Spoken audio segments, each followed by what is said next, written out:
Hello guys, once again welcome back to our channel. मेरे प्यारे साथियों, एक बार फिर से आपका स्वागत है सिविल कोड क्लर्क मेंस के टेस्ट सीरीज सॉल्यूशन नंबर 11 में। मेरे प्यारे साथियों, काफ़ी दिनों के बाद मैं आज आपके सामने सॉल्यूशन को लेके आ रहा हूं। कुछ कठिनाइयां हो गई थी, होली का त्यौहार था तो इस बीच में हम लोग का गैप हो गया था।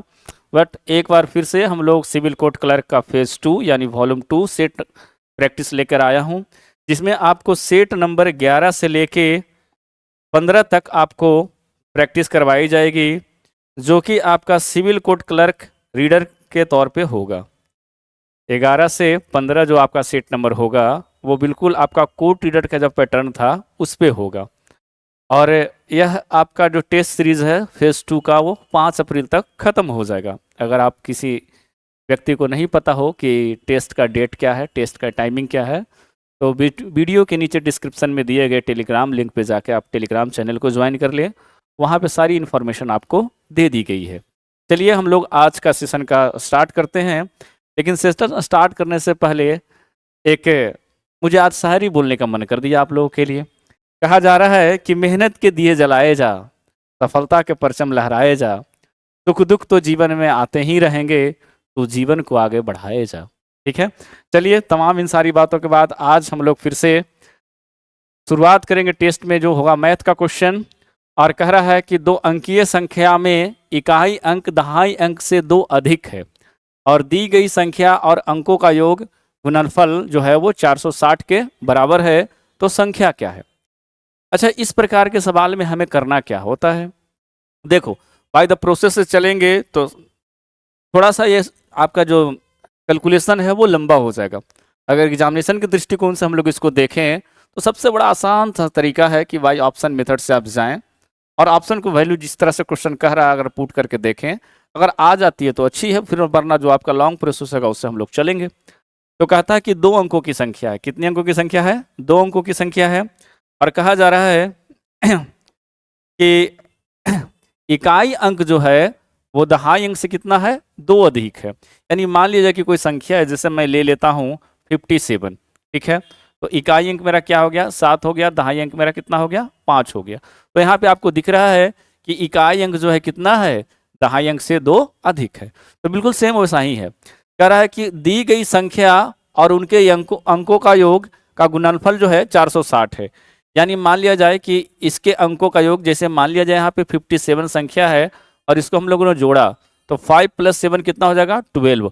और इस दोनों को जोड़ने के बाद इस प्रकार से जितना भी नंबर आएगा, तो सेम इसी प्रकार का पैटर्न जो है सवाल में पूछा है कि संख्या और उनके अंकों का जब जोड़ेंगे तो गुणनफल करने के बाद कितना आएगा? 460 आएगा। तो वो संख्या क्या है? हमने बोला कि आप हिट एंड ट्रायल मेथड से चलें, ऑप्शन मेथड से चलें। तो सबसे पहला ऑप्शन देखें हम लोगों ने 64। तो यहाँ पे क्या है कि इकाई अंक 4 है, दहाई अंक 6 है। लेकिन यह सवाल मेरा कह रहा है कि इकाई अंक जो है वो बड़ा है दहाई अंक से। तो यहाँ तो भाई इकाई अंक छोटा पड़ गया, तो ये ऑप्शन मेरा नहीं आंसर हो सकता है। यहाँ पे इकाई अंक और दहाई अंक के बीच का डिफरेंस मेरा कितना है? 3 है। तो ये भी मेरा आंसर नहीं होगा। इसके बाद सी नंबर में देखते हैं कि एक जो है 4 दिया हुआ संख्या दहाई की जगह पे और इकाई की जगह पे 6 दिया हुआ है, तो शायद ये मेरा आंसर हो सकता है। तो यह मैं संख्या एज्यूम करता हूं कितना? 46। मल्टीप्लाई, क्यों मल्टीप्लाई? इसलिए करना है कि दी गई संख्या का जोड़ का जब करेंगे हम लोग को तो 460 आना चाहिए क्वेश्चन के अनुसार। तो 46 गुणा 6 4 कितना होता है? 10 होता है। तो ये मेरा कितना हो जाएगा? 460 होगा। इक्वेशन को क्या कर रहा है? सेटिस्फाई कर रहा है। बड़ा सिंपल सा सवाल था। जब भी इस प्रकार के सवाल आए सबसे पहले आप ऑप्शन पकड़ के बनाइए, काम ज़्यादा आसान हो जाता है। अभी वीडियो में और भी ज़्यादा क्वेश्चन को सॉल्यूशन करना है, वरना लॉन्ग टर्म में इसे बताता। चलिए अगले सवाल की तरफ बढ़ते हैं। इसका ऑप्शन नंबर कितना हो जाएगा? सी हो जाएगा। तो हमें आगे बढ़ने की ज़रूरत ही नहीं है। अगला सवाल कह रहा है कि यह मिक्सर से दिया गया है। ठीक है, बेसिक कैलकुलेशन है। कह रहा है कि मिल्क और पानी का अनुपात जो है वो 3:5 है। ठीक है, कोई बात नहीं। तो इधर हम लोग लिख लेते हैं कि मिल्क है और वाटर है। तो मिल्क का कितना अनुपात है? 3 अनुपात है। वाटर का कितना है? 5 अनुपात है।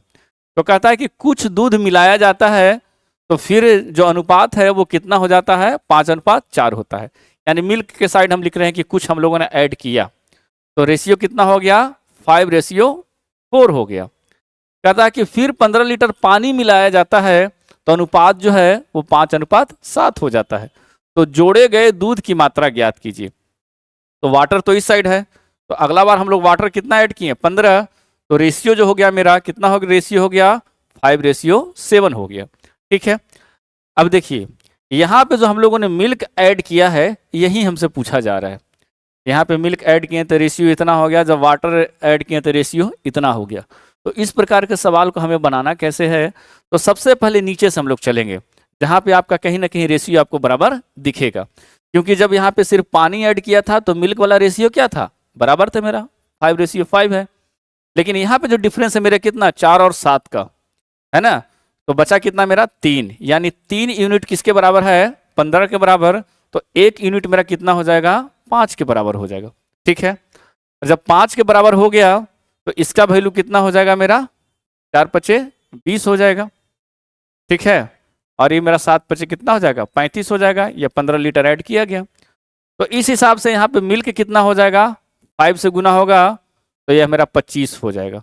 ठीक है, इतना समझ में आया हो गया कि 3 का गैप है, 3 का रेशियो कितना है 15 के बराबर, 1 का रेशियो 5 के बराबर। तो यहाँ पे जो दूध का क्वांटिटी होगा मेरा कितना होगा 4×5 = 20 होगा। ठीक है, अब ए और ए बराबर है, आप अंक से नहीं देख सकते हैं, अंक मेरा कितना है यहाँ पे 5 है, यहाँ पे मेरा 4 है, लेकिन आयतन में है ना वो मेरा क्या है बराबर है। तो अगर यह मान लीजिए कि 20 लीटर है तो इसको हम लोगों ने क्या किया 4 में 5 से गुना किया, और यहाँ पे 5 है तो इसको 20 करने के लिए हमें क्या करना पड़ेगा 4 से गुना करना पड़ेगा, तो 20 हो जाएगा। क्योंकि यहाँ पे ऐड हम लोग क्या किए थे मिल्क ऐड किए थे, तो वाटर का रेशियो मेरा क्या था सेम था। जब मैंने इधर 4 से गुना किया तो हमें इधर भी 4 से गुना करना पड़ेगा, तो इट मीन्स मिल्क क्या हो गया 12 हो गया। ठीक है, तो इनिशियल में मेरा मिल्क 12 था, जब हम लोगों ने कुछ मिल्क ऐड किया, फाइनली जब फाइनल में मेरा मिल्क का जो क्वांटिटी है वो कितना है 25 है, तो हमें ज्ञात क्या करना था कि मिल्क जो है कितना ऐड किया गया। तो फाइनल माइनस इनिशियल घटा देंगे, तो 25 में से जब 12 घटाएंगे तो मेरा मिल्क कितना ऐड किया गया 13 ऐड किया गया। Where is 13, 13 litre is the right answer. ठीक है, अगले सवाल की तरफ बढ़ते हैं। कहता है कि एक व्यक्ति ने पहले वर्ष में 5% वार्षिक साधारण ब्याज की दर पर ऋण लिया, दूसरे वर्ष में आगे वह प्रत्येक वर्ष 0.5% के साधारण ब्याज की वृद्धि की जाती है। तो 4 वर्ष के बाद ऋण को पूरी तरह चुकाने के लिए ब्याज के रूप में कुल जो है उन्होंने 4600 रुपया का भुगतान किया, तो कुल ऋण कितना का था। अच्छा, विद्यार्थी क्या करे होंगे कंफ्यूज कर गए होंगे कि ये सिर्फ देख के कि 0.5 बढ़ रहा है, अरे भाई 4 साल तक कहीं निकालना है ना। तो मान लीजिए कि पहला साल वो कितना परसेंट इंटरेस्ट दिया 5%, तो दूसरा साल 0.5 बढ़ा के दिया होगा तो 5.05%, तीसरा साल ये बढ़ के कितना हो गया होगा 6% हो गया होगा, और चौथा साल कितना हो गया होगा 6.05%। अच्छा 05 नहीं 6.5%। यही तो वो 4 साल का साधारण ब्याज दिया है कितना रुपया में 4600 रुपया में। सवाल को थोड़ा सा समझने का जरूरत था। तो 6×5 = 11, 6×5 = 11 और 0.5 हो गया तो 12 13, 12 11 कितना हो गया 23, यानी तो कुल जो ब्याज है वो कितना दिया 23% ब्याज दिया, और 23% का वैल्यू कितना है मेरा 4600, कितना है 4600।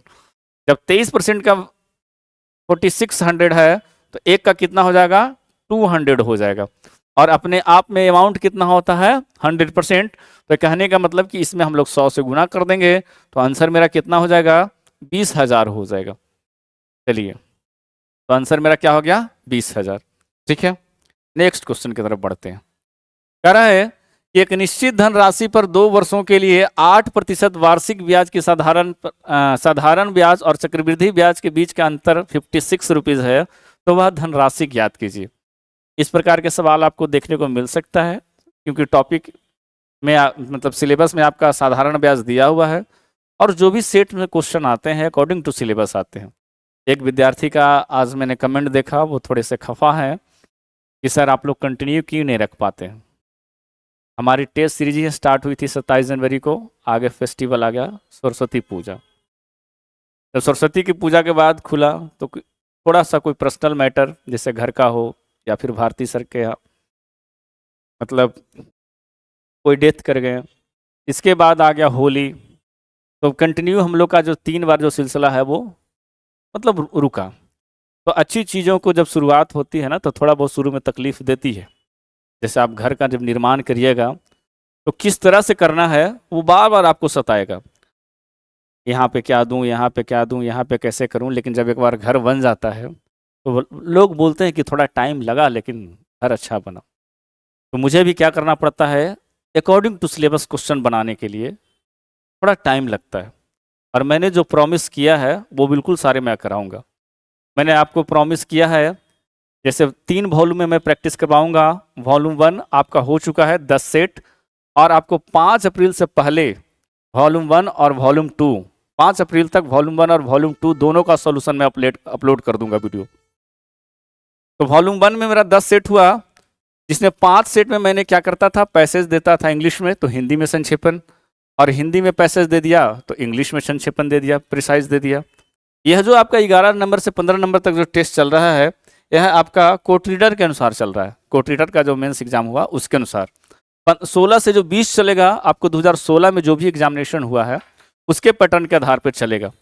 और उसके बाद 21 से जो 25 चलेगा वो मेरा मिसलेनियस चलेगा, ठीक है। और उसके बाद 25 से जो मेरा 30 होगा वो सेक्शनल होगा। तो चीज़ें आपके अनुसार डिजाइन की गई है। मैं रोज़ प्रैक्टिस करवाऊँ उलूल जुलूल क्वेश्चन, उससे कोई फ़र्क नहीं पड़ता, ठीक है।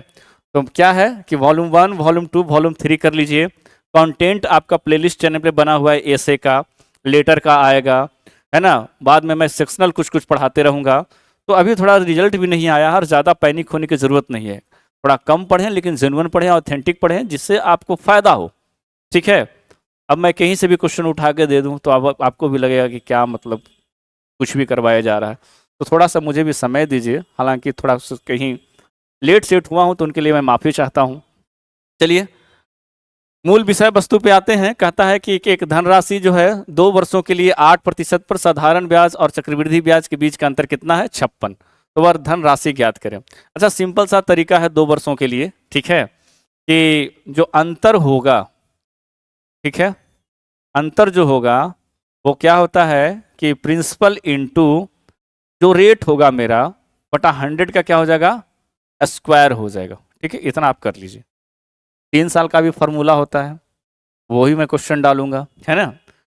तो यहाँ पे अंतर मेरा कितना है, 56 रुपीज़ है, ठीक है। और प्रिंसिपल ही तो हमें ज्ञात करना है, और रेट कितना है 8%, तो 8 बटा कितना हो जाएगा, 100 हो जाएगा। और इसका हम लोग स्क्वायर करेंगे तो यह मेरे क्रॉस मल्टीप्लिकेशन हो जाएगा। तो 5600 गुना, फिर एक बार मुझे 100 करना पड़ेगा, और बटा कितना पड़ेगा, 8 गुना 8 करना पड़ेगा, ठीक है। क्योंकि यह स्क्वायर दिया हुआ है तो ये मेरा रेसिप्रोकल में नीचे चला जाएगा, और क्रॉस मल्टीप्लिकेशन के अनुसार ये मेरा जो 200 है वो ऊपर चला जाएगा। तो एक बार मैंने 5600 लिख दिया, एक बार मैंने 100 लिख दिया। अब इसको हम लोग काटे पीटेंगे तो ये मेरा हो जाएगा 25 चौका 100, ये मेरा कितना हो जाएगा, 2 चौका 8 हो जाएगा। सेम यहाँ पे भी है, जब इसको हम 200 ना उड़ाएंगे तो 25 गुना कर देते हैं यहाँ पे, ये मेरा कितना हो जाएगा, 2 हो जाएगा। अभी मेरा कितना है, 56 है, इसको जब हम लोग काटेंगे 4 यानी 14 से कट जाएगा। तो फाइनल जो मेरा होगा कि 14 मल्टीप्लाई 25 मल्टीप्लाई फिर 25, और जब इसको हम लोग गुना करेंगे तो मेरा जो आंसर है 8750 आएगा। इसमें आप 3 साल वाला भी सवाल देख लीजिएगा, इससे ज़्यादा आपको टफ नहीं पूछेगा, ठीक है। 2 साल वाला, 3 साल वाले के लिए। चलिए अगला सवाल की तरफ बढ़ते हैं। कहा जा रहा है कि एक नाव की धारा विपरीत दिशा में 120 किलोमीटर जाने में और तथा उसे आने में कुल 30 घंटा का समय लगता है। उस नाव को धारा के विपरीत 25 किलोमीटर तथा धारा की दिशा में 40 किलोमीटर जाने में कुल 7 घंटा का समय लगता है। तो शांत जल में जो नाव है वो 16 घंटे में कितनी दूरी तय कर लेगी, ठीक है। तो एक आपका होता है u, है ना। तो u का मान हम लोग मान लेते हैं, x मेरा क्या है, शांत जल में धारा है, और y मेरा क्या है, जो विपरीत होता है वो। एक होता है आपका v, है ना, कि जब चाल हम लोग चलेंगे तो किसके दिशा में चलेंगे, नाव की दिशा में चलेंगे। ये मेरा इक्वेशन बना। u और v हम लोग कंसीडर कर लेते हैं, जिसमें क्या है, एक मेरा क्या है, धारा के विपरीत चल रहा है, और एक मेरा क्या है, धारा की दिशा में चल रहा है। ठीक है, अब जब हम लोग कंसीडर कर रहे हैं तो एक समीकरण हम लोग बनाते हैं कि 120 u, ठीक है, प्लस 120 v। बोलिएगा ऐसा क्यों? ठीक है, कि 120 किलोमीटर ही नाव के धारा के विपरीत भी गया और धारा के साथ भी गया। ठीक है, इसको समय करने कितना में लगता है, 30 घंटा लगता है। ठीक है, और अगला जो है नाव के विपरीत जाने में, यानी 25 u प्लस नाव की धारा की दिशा में कितना हो जाएगा, 40 भी इक्वल टू मेरा कितना हो जाएगा, 7 हो जाएगा। ठीक है, अभी समीकरण में हम यहाँ पे कॉमन लें तो 1 हो जाएगा, क्योंकि 30 गुने 4 120, 30 गुने 4 120। ठीक है, यानी मेरा समीकरण बना कि 4u plus 4v equal to 1 और 25u plus 40v equal to 7। अब इसको हमें क्या करना पड़ेगा, अगर दोनों में से किसी एक को हम क्या करेंगे, कट करेंगे। तो हम लोग v को कट कर लेते हैं, तो ऊपर में हमें क्या करना पड़ेगा, 10 से गुना करना पड़ेगा इस इक्वेशन को बराबर करने के लिए। तो यह तो मेरा कट जाएगा, लेकिन यह कितना हो जाएगा, 10 चौका 40, और 40 में से 25 जाएगा तो कितना बचेगा, यह बचेगा 15u बचेगा, और ये मेरा कितना हो जाएगा, 10 हो जाएगा। एक 10 गुने 1 10 एकम 10, और ये जब घटेगा तो मेरा कितना हो जाएगा, 3 हो जाएगा। यानी u बराबर मेरा कितना हो जाएगा, 3/15, यानी 1/5। ठीक है, अब इस 1/5 का वैल्यू हम यहाँ पे रख देते हैं यहाँ पे, तो 25 गुने 1/5 प्लस 40 भी इक्वल टू 7। तो ये तो मेरा कट गया 5, यह 5 जब उस साइड जाएगा तो बचेगा मेरा कितना, 2।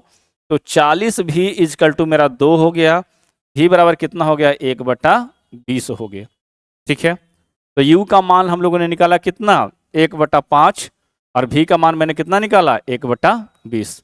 और यही आपको यहाँ पे रखना है। जब u का मान यहाँ पे 1/5 रखेंगे, v का मान एक क्या हो गया,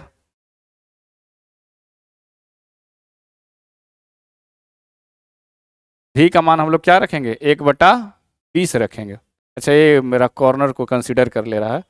ठीक है, 1/20 रखेंगे तो मेरा समीकरण बनेगा कि x माइनस वाई बराबर कितना मेरा बनेगा, 5, और x plus y equal to बनेगा मेरा कितना, 20। आपको पता है कि अपोजिट साइन में क्या होता है, कट हो जाता है। तो 2x बराबर कितना हो गया मेरा, 25 हो गया, यानी x बराबर कितना हो गया मेरा, 12.5 हो गया। अब हमें पूछा क्या था कि शांत जल में नाव की धारा कितनी दूरी तय करेगी। तो दूरी बराबर क्या होता है, 4 गुना समय।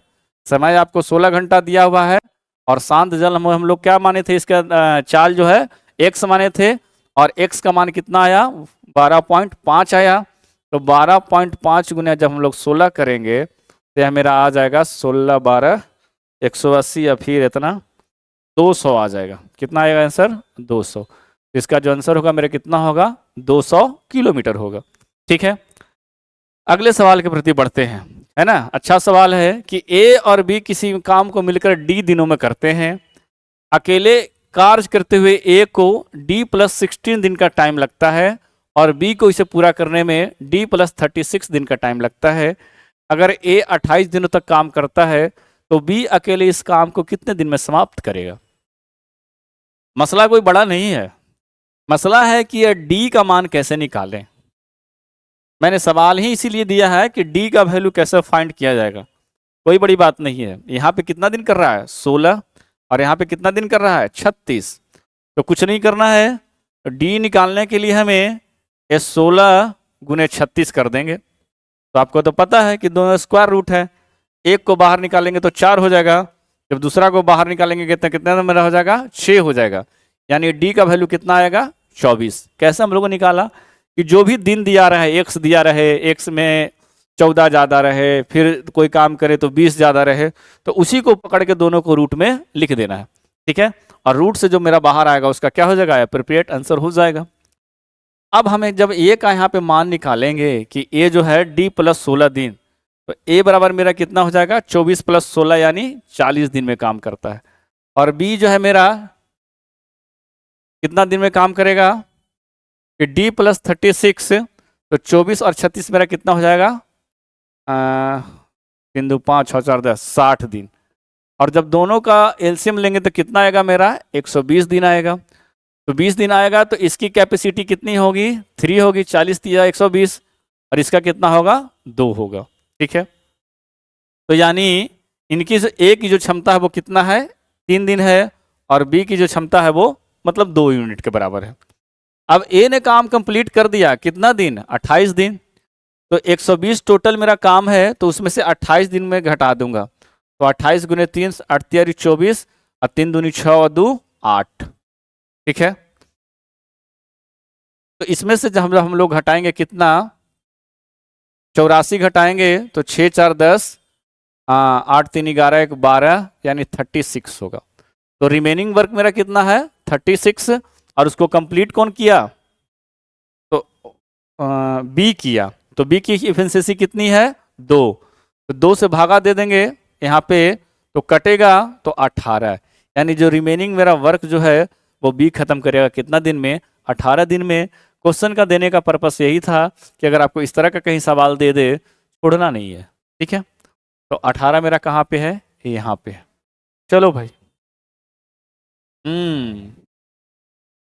यह जो सवाल है आपका कि 4 वर्ष पहले पिता की आयु उसके पुत्र की आयु से अनुपात 7:3 था, और 4 वर्ष बाद उनकी आयु 9:5 के अनुपात में होगी, तो पिता की वर्तमान आयु क्या होगी। कोई बात नहीं भाई, तो 4 माइनस यानी 4 साल पहले, फादर एंड सन। ठीक है, तो 7 अनुपात कितना था, 3 था। कहता है कि 4 साल बाद, तो +4 कर लेते हैं, तो कितना हो जाएगा, 9:5 है। ठीक है, अब एक चीज देखिएगा, इस चीज में आपको बनाने के लिए सबसे पहले देखना पड़ता है कि यहाँ कितना का डिफरेंस है और इस दोनों में कितना का डिफरेंस है। पहले इसको बराबर करना पड़ता है। यहाँ पे 4 का डिफरेंस है, यहाँ पे 4 का डिफरेंस है, संयोग से दोनों डिफरेंस सेम है, कुछ नया सीखने को मिला ही नहीं।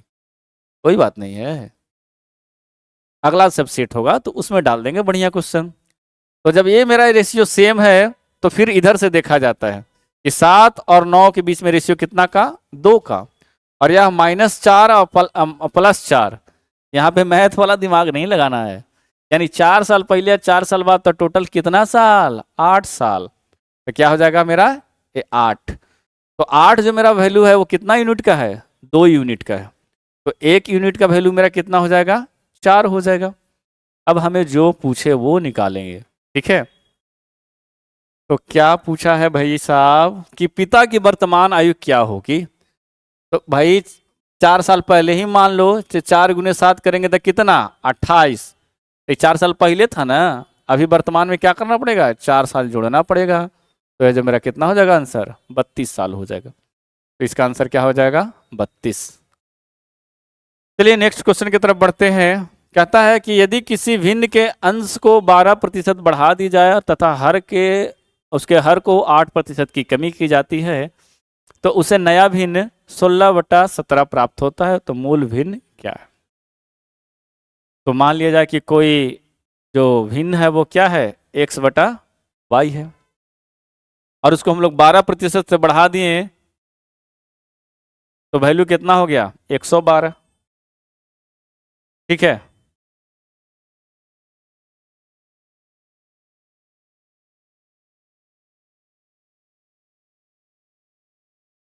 तो x गुने कितना हो गया, 112, और कुछ घट गया कितना से, 8 से, ये मेरा कितना हो गया, 92। और जब इसको भिन्न जो नया बना वो कितना बना, 16/17। जब x/y का मान निकालेंगे तो क्या करना पड़ेगा, इधर से इधर, तो ये चला जाएगा 16 गुने 92 बट्टा 17 गुने 112। ठीक है, तो ऐसा नहीं लग रहा है कि ये कट रहा है, क्या कट रहा है 7 से। ठीक है, 7 7 49, 7 4 11, यानी 92/119। लेकिन बच्चा सब क्या किया है, उल्टा आंसर मार दिया था 119/92। क्या है, को जल्दबाजी में रहते हैं, कहाँ जाना है, ठीक है, घूम फिर के यहीं आना है। तो 92 बटा कितना हो गया, 119 हो गया। अगले सवाल की तरफ बढ़ते हैं। The concept of relative speed, ठीक है। आपको जितना भी अभी तक क्वेश्चन मिला है सारा का सारा अकॉर्डिंग टू सिलेबस ही मिला है। आपके सिलेबस में टाइम, स्पीड एंड डिस्टेंस भी है। तो एक सवाल मैंने आपको बोट से दे दिया था, है ना, एक सवाल मैंने आपको ट्रेन से दे दिया है, ठीक है। तो कहता है कि P और Q के बीच की जो दूरी है, तो मान लिया जाए कि पॉइंट मेरा क्या है, P है, और यहाँ से यहाँ तक मेरा क्या है, Q है। तो कहता है कि इसके बीच की दूरी कितना है, 792 किलोमीटर, ठीक है। कहता है P से Q जाती है और साथ ही Q से P तक आती है, 12 घंटे के अंत में मिलते हैं। यदि पहली ट्रेन की तुलना में दूसरी ट्रेन 13 किलोमीटर अधिक गति करती है तो Q से चलने वाली ट्रेन की गति क्या होगी, ठीक है भैया। पहली ट्रेन दूसरी ट्रेन की तुलना में ज्यादा तय करती है, और ट्रेनवा क्या है कि दोनों एक दूसरे की तरफ आ रहा है, तो अपोजिट डायरेक्शन में जाएगा तो घटेगा, जुटेगा, और सेम डायरेक्शन में आएगा तो क्या होगा, घटेगा, ठीक है। तो दोनों अपोजिट डायरेक्शन से चल के आ रहा है, ठीक है, तो क्या होगा, इसका जो स्पीड है वो जुटेगा। तो मान लिया जाए कि एगो जो है x स्पीड से जा रहा होगा, तो एगो का स्पीड वा ज़्यादा है, 13 + x हो जाएगा, बराबर कितना हो जाएगा, 792। और रिलेटिव स्पीड है तो कितना घंटा में तय करता है, 12 घंटा में, ठीक है। अब इसको हम लोग निकालेंगे, यही तो मेरा इक्वेशन बन रहा है। तो कटेगा, कटना तो चाहिए लाला, 12×7 = 84, ठीक है। 12×7 = 84 होता है, 84 में से घटा तो 42, नहीं नहीं नहीं नहीं नहीं, 12×6 = 72,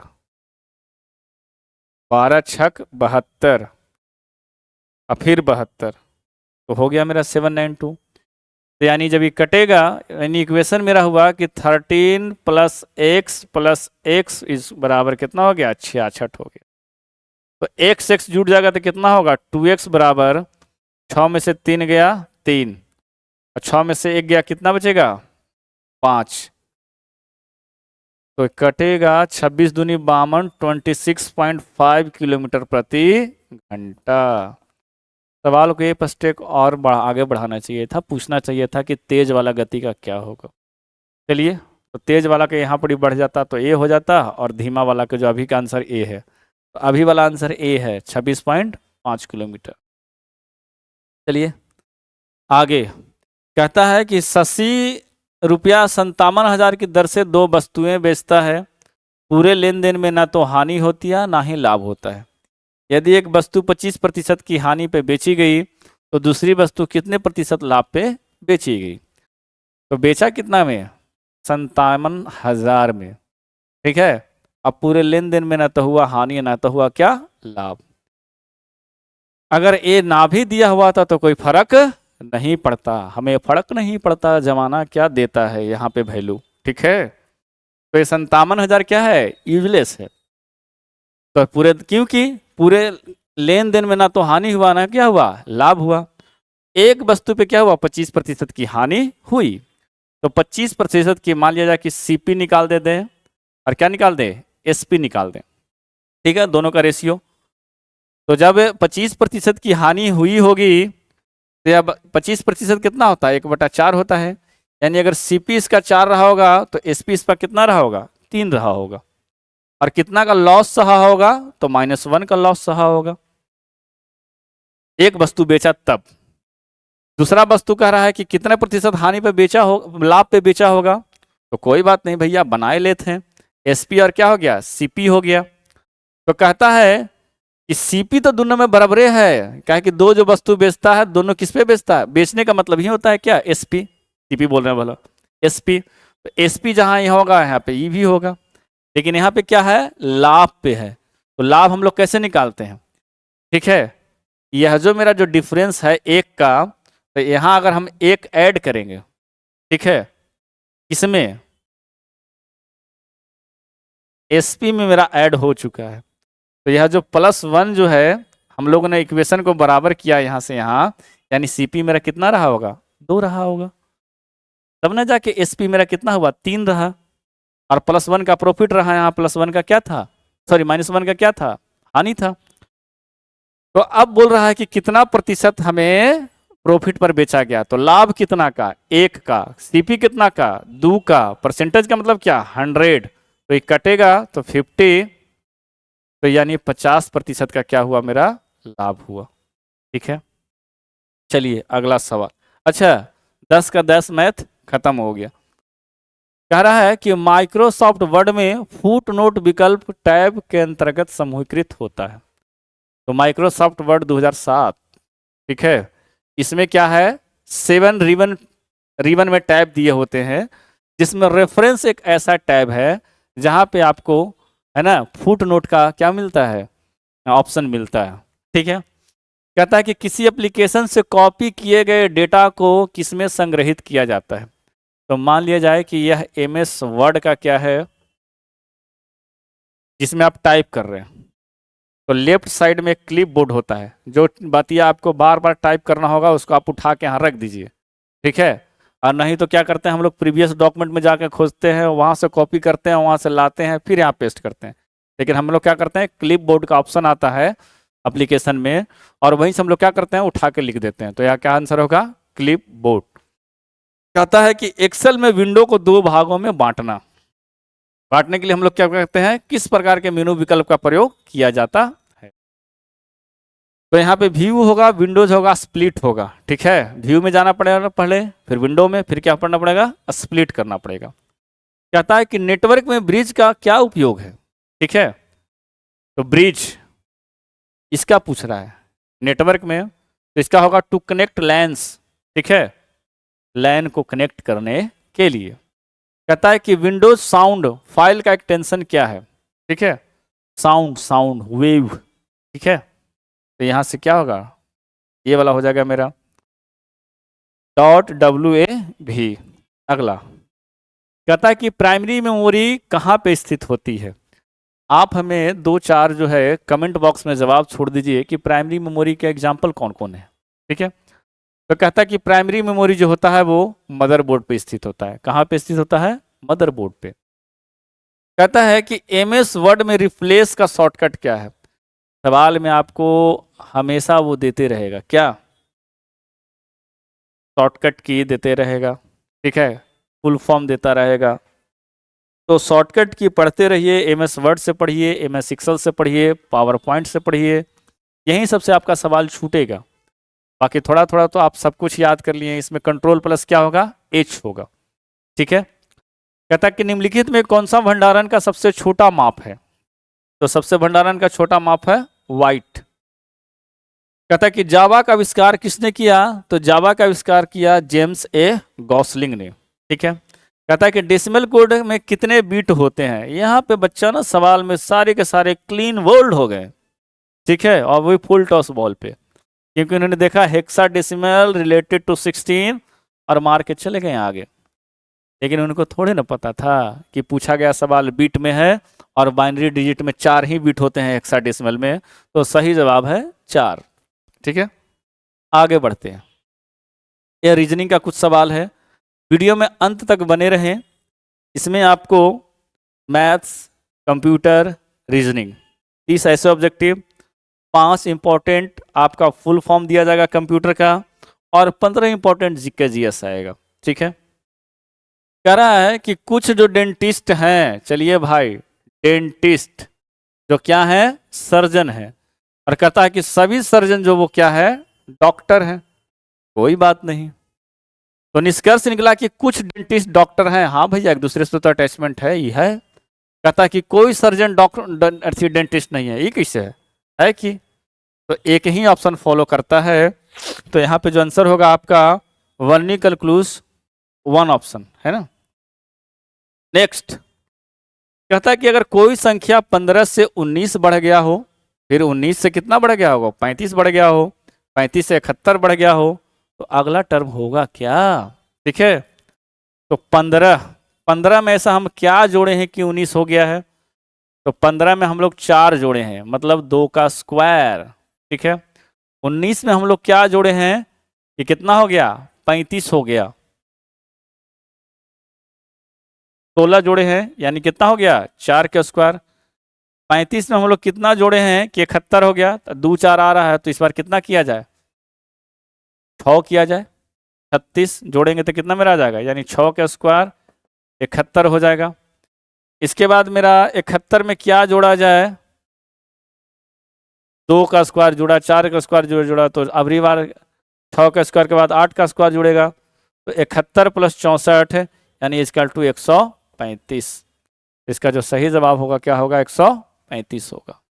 ठीक है, आगे सवाल की तरफ बढ़ते हैं। कहता है कि 6 मित्र जो है 2 पंक्ति में बैठे हैं, प्रत्येक में 3 बैठे हैं। कोई बात नहीं, आइए बैठते हैं साथ में। चलिए, कहता है कि एस जो है किसी भी पंक्ति के अंत में नहीं है। कोई बात नहीं, तो 3 पहले ऊपर में बैठा लेता हूं, 1 2 3, नीचे में 1 2 3। कह रहा है कि एस या तो नीचे में बैठा होगा तो ऊपर में बैठा होगा। चलो पहले एक बार नीचे ही बैठा के देखते हैं। कहता है कि टी जो है आर का पड़ोसी है। आर और यू एक दूसरे के विकर्णता बैठे हैं। हाँ, कहता है पी यू के बाएं दूसरे स्थान पे है। तो आर और टी पड़ोसी है। तो लो भाई, टी हो गया, आर हो गया। कहता है विकर्ण बनाना है ना, तो विकर्ण बनाने के लिए, डायगोनल बनाने के लिए इस तरह से यहां पे हमें रखना पड़ेगा आर को, यहां पर हमें रखना पड़ेगा टी को। ठीक है, कोई बात नहीं। पी यू के बाएं दूसरा है, तो भाई एक ही जगह तो बच रहा है। पी यू के बाएं दूसरा, यू अगर यहाँ है तो पी मेरा यहाँ है, तो बच गया वो क्यू। अब क्या पूछा है सवाल कि निम्नलिखित में 3 मित्रों में कौन एक ही पंक्ति में है? तब पी एस यू एक साथ, आर टी क्यू एक साथ। अगला सवाल स्क्रीन पे, यह 24 नंबर सवाल। ठीक है, आप लोग के लिए मैं छोड़ दे रहा हूं, सवाल को देख लीजिए। थोड़ा देर में पानी पी लूं।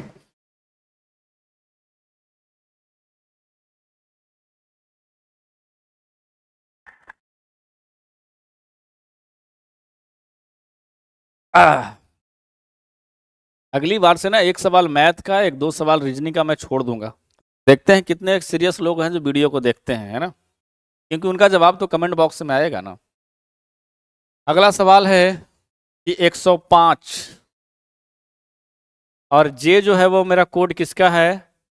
माइनस का है। उसके बाद मेरा क्या हो गया? 29 हो गया। एच जो मेरा कोड है वो गुना का है। ठीक है, और 96। वाई जो मेरा है वो भागा का है, 16। और डी जो मेरा है प्लस 84। तो पहले भाग का क्रिया होगा, तो 16 छक 96, फिर 29 में 6 से गुणा होगा, तो 9 छक 54 और 2 12 और 5 17। 105 इधर प्लस में है, 84 इधर में है, तो 189। 189 माइनस 174 इजकल टू 15। तो कहाँ है 15? इधर, सही जवाब।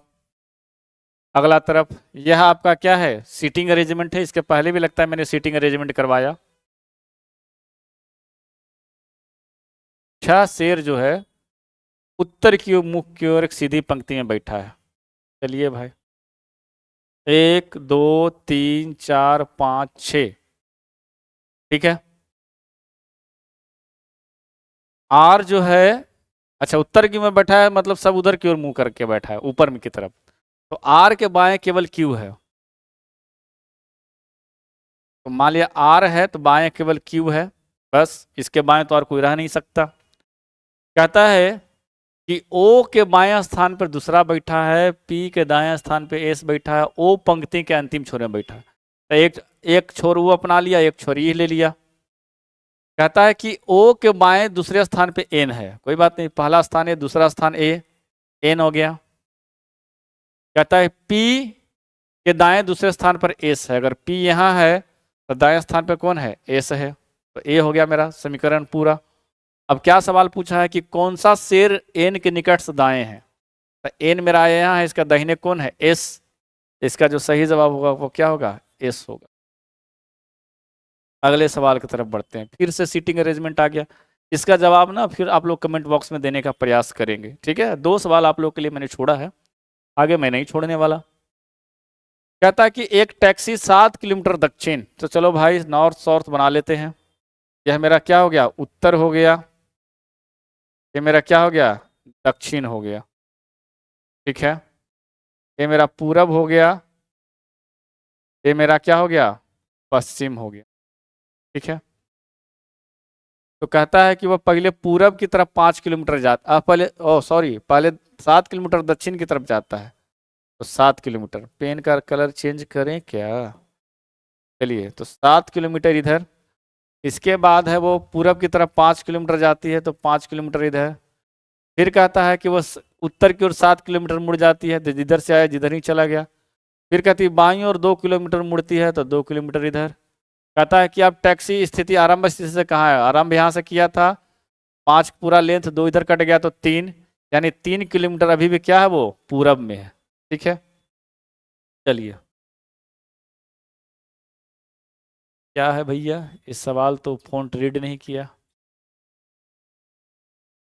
कोई बात नहीं। अगला सवाल, अच्छा अंग्रेजी में तो रीड कर रहा है, अगला वाला का देखें, ओ नहीं, सिंबल नहीं रीड करा इसका। कहता है कि 4 letter cluster have been given out of the 3 are like in same manners, 1 is different, select the letter cluster that is different. कहता है कि 4 में से 3 किसी एक समान है, एक जो है वो डिफरेंट है, कृपया उस डिफरेंट को चुने। तो क्यू मेरा कितना है, 17 है, ओ मेरा 15 है, आर मेरा 18 है, एम मेरा 13 है, यानी 2 का अंतर, 5 का अंतर, एफ मेरा 6 है, डी मेरा 4 है, 2 का अंतर, जी मेरा 7 है, बी मेरा 2 है, 5 का अंतर, ये भी सेटिस्फाई, ये भी सेटिस्फाई। एक्स मेरा 24 है, वी मेरा 22 है, 2 का अंतर सेटिस्फाई, वाई मेरा 25 है, एस मेरा 19 है, 6 का अंतर, मामला यही गड़बड़, इसका सही जवाब क्या होगा, सी होगा। अब आते हैं 5 कंप्यूटर के फुल फॉर्म पे, ठीक है। तो पहला है यूडीपी, ठीक है। अब जितने भी कॉमन थे वो पहले टेस्ट में हो चुके हैं, ठीक है। क्या करूँगा ना मैं, जब पूरा टेस्ट खत्म होगा या फिर पीटी का रिजल्ट आएगा, उसके बाद सारे जितने भी हैं 11 सेट में, यानी 55 अभी हैं इंपॉर्टेंट, और जब 25 होगा तो करीब आपको 100 सवा 100 के आसपास में फुल फॉर्म होगा, और आप उसी को करके जाइएगा, उससे बाहर कुछ नहीं आने वाला है, ठीक है। आप एटमोस्ट लेवल का वो प्रैक्टिस कर लेंगे 125, क्योंकि यहाँ पे एक नंबर पर खेल है, बेरोजगारी का स्तर इतना है यार, कहो मत। 1-2 दिन पहले ही ये आया रिजल्ट टेक्नीशियन ग्रेड का, बच्चे क्या हैं, 100 में 91 पीसीएम वाले को, 92 अलग अलग बोर्ड में। तो भाई आपको ये सोचना पड़ेगा कि अगर आज हम नहीं सुधरें तो फिर आगे मेरी राह दिक्कत है, कि जितने भी विद्यार्थी हैं सिविल कोर्ट वाले, रिजल्ट नहीं आने के कारण उन्हें अपनी तैयारी को क्या कर दिया है, एकदम थम सा कर दिया गया, ठीक है, वो करते ही नहीं है ना। एक इस बात में मुझे शायरी याद आ गया कि चोट लगने के बाद भी ना संभले तो नसीब मुसाफिर का, वरना पत्थर तो अपने फर्ज अदा कर दिए थे। बात समझ में आती है कि समाज की उन तमाम घटनाओं को देखने के बाद भी अगर आप नहीं संभल रहे हैं, इट मीन्स आप अंधेपन में चल रहे हैं, ठीक है। तैयारी को आप क्या करें, कंटिन्यू रखें। मन में डेविएशन बहुत प्रकार के होता है, ठीक है, ये कर लें, वो कर लें, ये कर लें, कोई एक पहले अच्छे से निपटा लीजिए, किसी एक आप एग्ज़ाम को फुल अच्छे कॉन्फिडेंस से दीजिए, चीज़ों को आप बार बार बेहतर करने का प्रयास कीजिए, ये चीज़ें, ये दुनिया फिर आपको क्या करेगा, वो सफलता के पार्ट में, मतलब भाग में आपको साथ लेके चलेगा। एक बड़ा अच्छा मुझे डार्विन का सिद्धांत लगता है, काफ़ी दिनों के बाद आया हूँ तो आज मुझे ना बहुत ढेर सारे बात करने का मन कर, ऐसा कोई बात नहीं जो मेरा खुद का पर्सनल हो या फिर कोई और बात हो, क्योंकि तैयारी कमजोर होने के बाद बच्चों में वो उत्साह नहीं आ पा रहा है।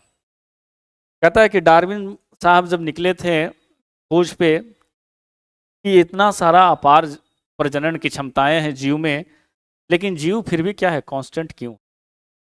मैंने नोटिस किया था कि जितने भी जीव यहाँ पे हैं वो स्ट्रगल फॉर एग्जिस्टेंस उनका एक थ्योरी है। वो उसके लिए क्या करते हैं, मतलब उसके लिए ही, उस थ्योरी पे ही दुनिया चलती है। स्ट्रगल फॉर एग्जिस्टेंस, अपने अस्तित्व को बचाने के लिए स्ट्रगल करना, ठीक है, ये डार्विन का सिद्धांत है। आप इस सिविल कोड के जितने भी 3300 सीट हैं, आप उसमें अपना अस्तित्व बना पाते हैं कि नहीं, ये आपका स्ट्रगल करेंगे। वो उन्होंने बताया था ना कि जीवों में अपार प्रजनन क्षमता होती है, लेकिन जीव फिर भी उतना नहीं हो पाता। क्यों नहीं हो पाता? क्योंकि सबके बस की बात नहीं कि वो एग्जिस्ट कर जाएं। जो स्ट्रगल करता है वही इस दुनिया में रह पाता है। आप जिंदा हैं, इसमें स्ट्रगल किया है आपने। आप ऐसे भी सुने होंगे कि करोड़ों स्पर्म में कोई एक स्पर्म है जो ओवा से जाकर टकराता है, फिर जायगोट बनता है, तब जाके आप धरती पे आते हैं। आप एक बहुत बड़ी रेस जीत के इस दुनिया में आए हैं, तो आपके अंदर वो क्षमता होनी चाहिए कि नहीं भाई, हमें हर एक हाल में बेहतर करना है। आप आज नहीं करोगे तो फिर दोबारा मौका कभी आएगा ही नहीं। ज़्यादा मैं समझाना उचित नहीं समझता हूँ, आप लोग खुद समझदार हैं। चलिए आगे बढ़ते हैं, देखते हैं। UDP, user data program datagram protocol, ठीक है। ये यूजर डाटाग्राम प्रोटोकॉल यूडीपी का फुल फॉर्म है। वीपीएन, वर्चुअल प्राइवेट नेटवर्क, ठीक है, ये मैंने लिख दिया है क्योंकि स्पेलिंग भी आपको थोड़ा थोड़ा देखा जाएगा कि आप सही लिख रहे हैं या नहीं। कहता है कि TIFF, tagged image file format, ठीक है। टिफ का मतलब क्या है, tagged image file format. DNS, domain name system. SPTF, secure file transfer protocol. तो यह आपका 5 कंप्यूटर का क्या था, फुल फॉर्म था, ठीक है। UDP, VPN, TIFF, DNS and SPTF. इसके बाद अगला जो आएगा,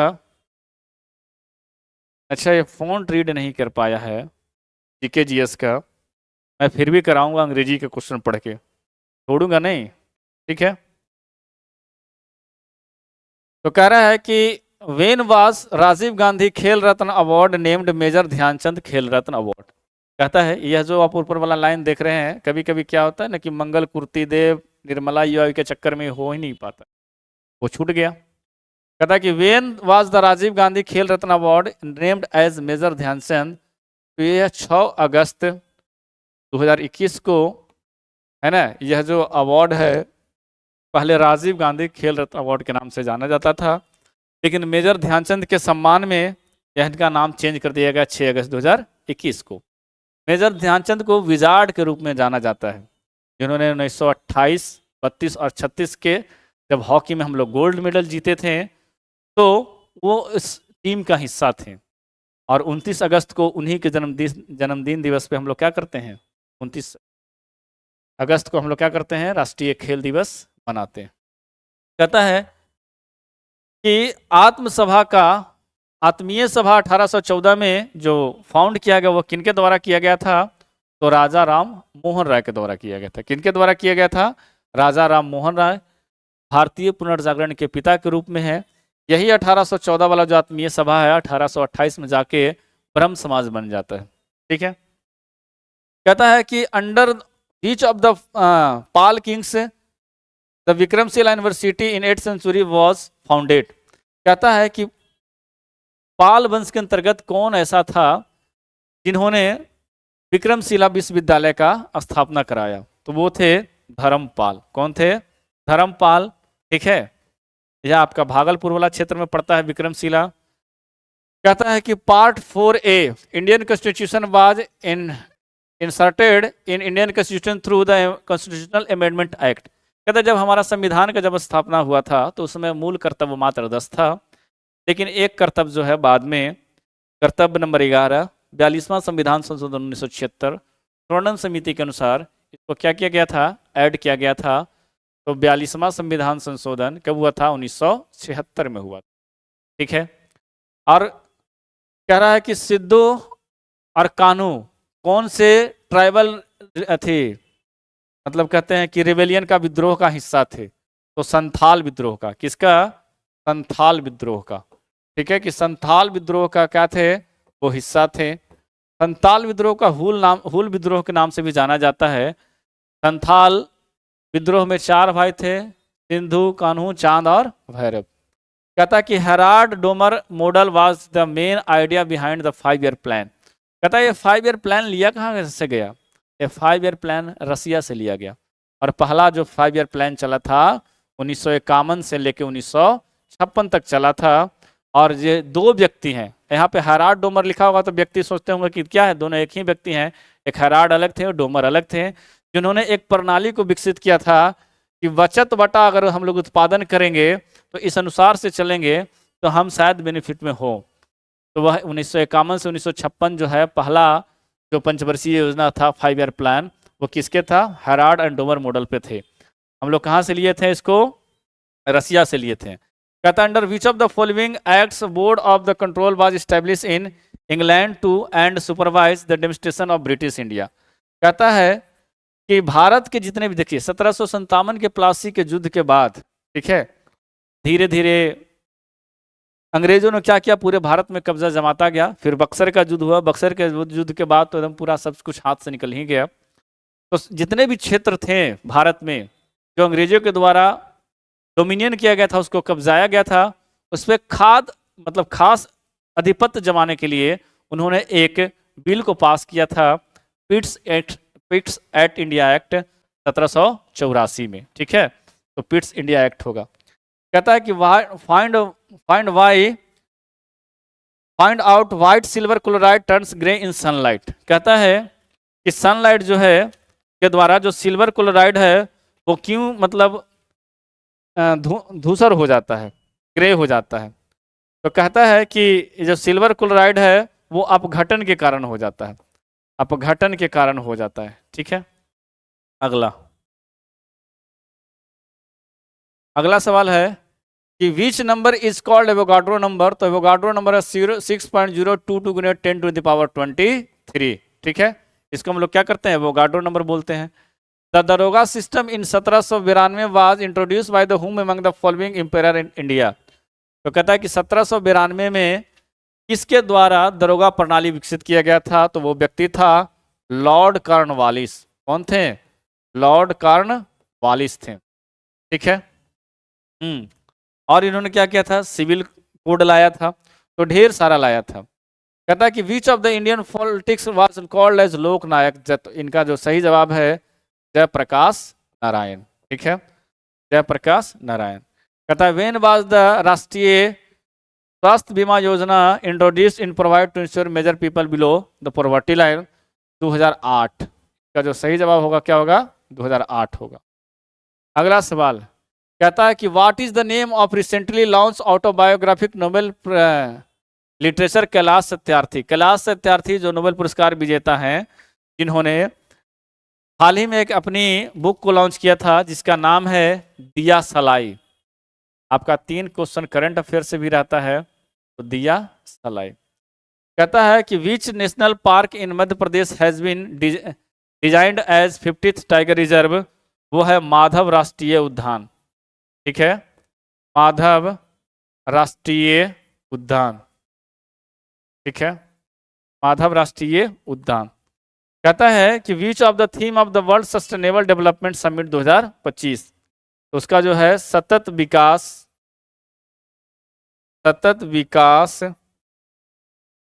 एवं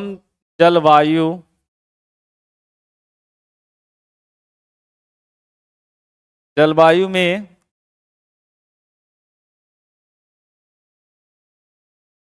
तेजी लाने हेतु भागीदारी। तेजी लाने हेतु भागीदारी। तो ये आपका क्या था?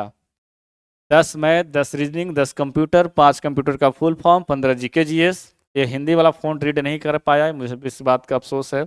अगली बार से क्या करूँगा, इस चीज़ को ध्यान रखूँगा। आगे का जो डिस्क्रिप्टिव का क्लास होगा वो भारती सर के द्वारा होगा। और वीडियो को अंत तक देखें, अपने पाठी सैगनों को क्या करें, फॉरवर्ड करें, शेयर करें, कमेंट करें, है ना, और सपोर्ट करें। ठीक है, आज के लिए। जी हाँ, नमस्कार। आज test 11, it means volume 2। Volume 2 means phase 2। Phase 2 का मतलब क्या समझे बच्चे? फेज 1 में 10 टेस्ट हुए, 10 टेस्ट का डिस्कशन दिया गया। आज से शुरू हो गया आपका फेज 2, जिसमें 10 टेस्ट दिए जाएंगे और बाकायदे डिस्कशन के साथ दिए जाएंगे, है ना? तो आज टेस्ट 11 हम लोग लेकर आए हैं। देखते हैं कि इसके क्या क्या क्वेश्चन है और क्या क्या उसका डिस्कशन हो सकता है बेहतर। एक एक करके देखते चलेंगे हम लोग।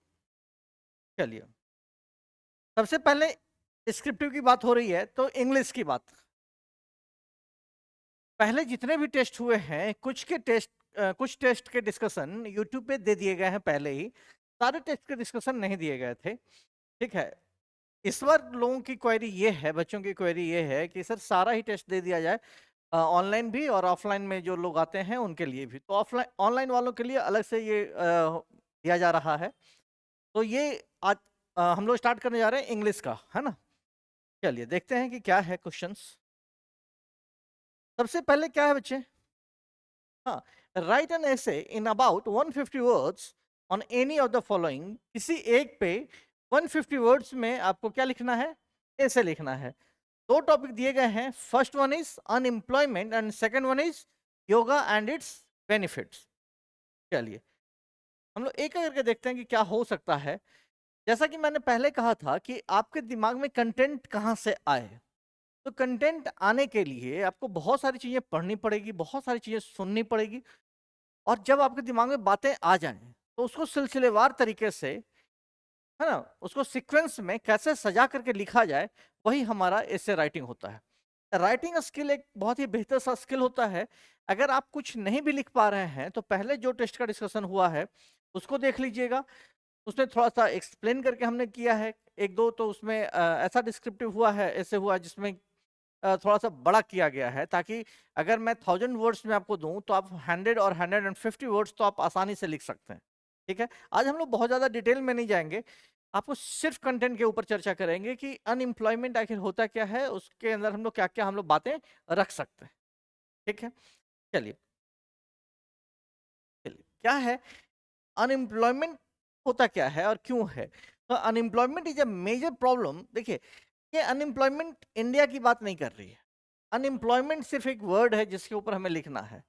तो हम सिर्फ अपने कंट्री की बात नहीं करेंगे, एक आध लाइन तो हमें मेंशन करना पड़ेगा कि पूरी दुनिया में अनएम्प्लॉयमेंट है ना? तो unemployment is a major problem faced by many countries around the world. दुनिया के बहुत सारे कंट्रीज में ये प्रॉब्लम फेस किया जा रहा है। कौन सा? अनएम्प्लॉयमेंट। इट अकर्स, ये तब होता है व्हेन पीपल, जब लोग who are capable of working and willing to work can not find a job. देखिए, अनएम्प्लॉयमेंट क्या होता है? मान लिया जाए आप ग्रेजुएट हैं और आपको आपके एजुकेशन के अकॉर्डिंग काम नहीं मिलता है, तो वो अनएम्प्लॉयमेंट कहा जाता है। क्योंकि पकौड़े बेचने को लोगों ने एम्प्लॉयमेंट कह दिया था, वो होता नहीं है। होता क्या है? आपकी जो क्षमता है उसके अनुसार आपको काम मिलना चाहिए। अगर आप इंजीनियर हैं तो आपको इंजीनियरिंग का काम मिलना चाहिए। अगर आप एक बेहतर कुक हैं तो आपको कुकिंग का काम मिलना चाहिए। तो वैसे ही अगर आप एक म्यूजिशियन हैं तो उसी का काम आपको मिलना चाहिए। आप एक बेहतर टेक्नोक्रेट हैं तो आपको टेक्निकल काम में मिलना चाहिए, है ना? तो ये तब होता है when people who are capable of working and willing to work can not find a job. जिस तरह के लोग होते हैं उनके अनुसार उनको अगर काम नहीं मिलता है, तभी उसको कहा जाता है कि ये अनएम्प्लॉयमेंट है ना? There are different types of unemployment. बहुत तरह के अनएम्प्लॉयमेंट हो सकते हैं।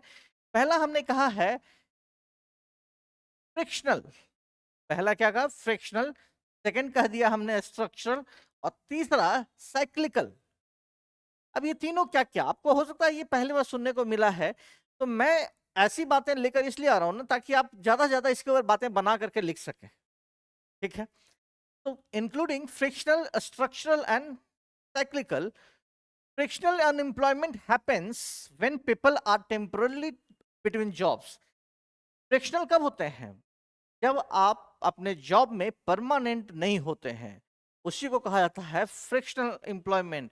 उनके अंदर हमेशा ये फियर होता है, हमेशा ये डर बना होता है कभी भी मुझे नौकरी से फायर किया जा सकता है, कभी भी निकाला जा सकता है, तो वैसे अनएम्प्लॉयमेंट को कहा जाता है frictional. While a structural employment occurs due to changes in industries or technology, कहा जाता है कि ये तब होता है जब क्या है, चेंज होता है किसमें, इंडस्ट्रीज में और टेक्नोलॉजी में जब चेंज आता है उसके कारण से जब बेरोजगारी आती है उसको कहा जाता है स्ट्रक्चरल, है ना। And third one is cyclical unemployment is caused by economic downturns when businesses cut down on production। जब किसी चीज का डिमांड अगर कम हो जाए, मान लिया जाए कि ये हमने ये डिजिटल बोर्ड आप देख रहे हैं, मान लीजिए कि इसका अब डिमांड मार्केट में नहीं रहा, कोई किसी ने खरीदना बंद कर दिया, क्या इसका प्रोडक्शन होगा? नहीं होगा। तो जब प्रोडक्शन नहीं होगा तो उसकी कंपनी में जो लोग एम्प्लॉयड होंगे क्या उनको फायर किया जाएगा? बिल्कुल किया जाएगा, क्योंकि उसकी जरूरत नहीं रहेगी। तो इसी को कहा जाता है साइक्लिकल अनएम्प्लॉयमेंट। ठीक है, तो ये हमने बात की कि कितने तरह का एम्प्लॉयमेंट होता है। तो तीन तरह हमने बताया, कौन सा? पहला one is frictional, second structural and third one is cyclical. अब कह रहा है कि unemployment has several negative effects. उसके इफेक्ट्स की बात, क्या उसका असर पड़ता है? तो नेगेटिव इफेक्ट्स क्या क्या है on individuals and society? It leads to financial struggles for families causing poverty and stress. देखिए, इससे क्या होता है ना, इससे क्या आगे उभर करके आता है, तो फाइनेंशियल स्ट्रगल, लोग बहुत ही पैसे के लिए स्ट्रगल कर रहे होते हैं, मारा मारी हो रहा होता है कि कैसे पैसे कमाएं, क्या करें। For families causing poverty and stress, जिसका कारण क्या होता है? गरीबी आती है, लोगों में चिंताएं बढ़ जाती है, स्ट्रेस लेना शुरू कर देते हैं, लोग डिप्रेशन में चले जाते हैं, है ना। High unemployment can also slow down the economy as fewer people are contributing to the workforce. कहा जा रहा है कि अगर बहुत ज्यादा अनएम्प्लॉयमेंट होता है तो ये इकोनॉमी को, ये पूरा अर्थ को ही आर्थिक रूप से उसको कमजोर कर देता है, जैसा कि कुछ लोग कंट्रीब्यूट करते हैं वर्कफोर्स को। ठीक है, moreover it can lead to social problems like crime and mental health issues. Unemployment जब बढ़ता है तो आप देखते हैं समाज में कि बहुत सारी घटनाएं होती हैं, चोरी की घटनाएं, कहीं लूट हो गया, कहीं कुछ हो गया। तो ये इसका एक बैड इम्पैक्ट है, एक नेगेटिव इम्पैक्ट है। किसका? अनएम्प्लॉयमेंट का। क्योंकि अगर जिसके पास काम होगा ना, वो गलत काम क्यों करेंगे? कोई सट्टेबाजारी में लगा हुआ है, कोई चोरी कर रहा है, कोई किसी चेन स्नैचिंग कर रहा है, कोई कुछ भी कर रहा है, कोई मोबाइल आपका चोरी करके भाग गया, क्यों कर रहा है? क्योंकि उसके पास काम नहीं है, और जीने के लिए कुछ तो चाहिए ना। तो कुछ चाहिए तो उसके लिए वो कुछ तो तरीका अपनाएगा, वो सुसाइड तो नहीं करेगा ना। ठीक है, तो चलिए, ठीक है, यहाँ हो गया। अब इस देखिए, पहला तो हो गया इसका कितने तरह का होता है, क्या क्या। सेकंड क्या हो गया कि इसका नेगेटिव इम्पैक्ट या इफेक्ट्स क्या क्या हुए वो। तीसरा, अब इसको कम कैसे किया जाए? तो to reduce unemployment governments can invest in education, provide job training and create policies that encourage job growth. Government को क्या करना चाहिए? वो इन्वेस्ट करना चाहिए, किस पे? इंडस्ट्रीज लगाना चाहिए, एजुकेशन लोगों को देना चाहिए, और अच्छी ट्रेनिंग देनी चाहिए, स्किल डेवलपमेंट करनी चाहिए, और क्रिएट पॉलिसीज और नीति बनानी चाहिए दैट इनका जो ये सब मिल करके क्या करे? इनकरेज जॉब ग्रोथ, एम्प्लॉयमेंट को बढ़ा सके, जॉब बढ़ा सके, इंक्रीज हो सके, है ना। By addressing unemployment, a country can ensure economic stability and improve the quality of life for its people. अगर अनएम्प्लॉयमेंट को एड्रेस किया जाए, उसकी तरफ फोकस करके, इंगित करके बात की जाए ना, तो एक कंट्री जो है, कोई भी देश इंश्योर कर सकता है, आश्वस्त कर सकता है किसको? इकोनॉमिक स्टेबिलिटी को। स्टेबिलिटी का मतलब स्थिरता, आर्थिक स्थिरता को इंश्योर कर सकता है, और और क्या इंप्रूव कर सकता है? लोगों की क्वालिटी ऑफ लाइफ को इंप्रूव किया जा सकता है। ठीक है, तो हमने क्या क्या बातें की? तीन बातें हमने की हैं। पहला क्या कि अनएम्प्लॉयमेंट होता क्या है, वो क्या होता है? आपको अपनी क्षमता के अनुसार, आपकी कैपेसिटी के अनुसार, आपकी कैपेबिलिटी के अनुसार अगर आपको काम नहीं मिलता, जॉब नहीं मिलता, इसी को अनएम्प्लॉयमेंट कहा जाता है। ठीक है, सेकंड हमने क्या बात की कि अनएम्प्लॉयमेंट कितने तरह का होता है? स्ट्रक्चरल, और क्या? Frictional, and third one is cyclical. तीनों का हमने बता दिया क्या क्या होता है। तीसरी बात हमने क्या की? इसके नेगेटिव इफेक्ट्स क्या क्या होते हैं, उसके ऊपर हमने बात की। फोर्थ पॉइंट हमने क्या कहा? इसको कम कैसे किया जा सकता है। खत्म की बात नहीं कर रहे, कम कैसे किया जा सकता है। गवर्नमेंट इसमें इन्वेस्ट करके, एजुकेशन पे खर्च करके, लोगों को अच्छी ट्रेनिंग दे करके, अच्छी पॉलिसीज बना करके इसको कम किया जा सकता है, जिससे क्या होता है कोई भी कंट्री का आर्थिक रूप से वो स्टेबल हो सकता है, स्थिर हो सकता है, और लोगों की क्वालिटी ऑफ लाइफ बहुत बेहतर हो सकती है ना। चलिए, तभी तो लोग ना हैप्पीनेस हैप्पीनेस इंडेक्स में ऊपर आएंगे। अगर लोगों की लाइफ की क्वालिटी ऑफ लाइफ बहुत अच्छी नहीं होगी तो हैप्पीनेस इंडेक्स में हमेशा क्या होंगे, नीचे रहेंगे। और इंडिया का स्थान बहुत ही नीचे गया है। रीजन क्या है, अनएम्प्लॉयमेंट।